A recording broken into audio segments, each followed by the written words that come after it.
नमस्कार सांग मैंने जय जगन्नाथ कथार अच्छी सांग मैंने सकाल गाँव सुंदर दृश्य सबुठ निरा आउ निर्मल। तो सांग मैंने सकाल सकाल सजना शाग आसी जाइए। तो ये देखिपे बोऊ को जहाँकि सजना शाग बाछुंट परिष्कार भाव में।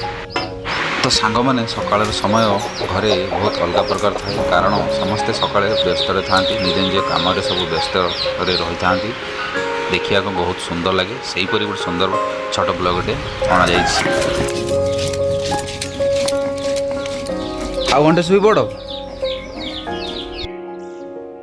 सांग मैंने सकाल समय एत सुंदर आ निरा जहाँ केमी समय शीघ्र शीघ्र पड़े जाए ताहा जना पड़ जाए। तो ये देखिपे भूमि आरु तांकर खेल व्यस्त अच्छा जहाँकि पिला सकाल समय से गोटे अलग प्रकार से खुशी था। पिंकीलता को देखिपे एपटे फोन में गपुची एपटे रोसे भी चली भाव में सुंदर समय सब सकाल समय देखा मिले।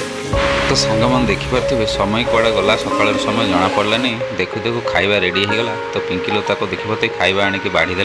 तो चलतु खाइबार आनंद नवा। तो सांग मैंने देखिपे जहाँकि आज खाଇବା बहुत भेराइटी प्रकार है।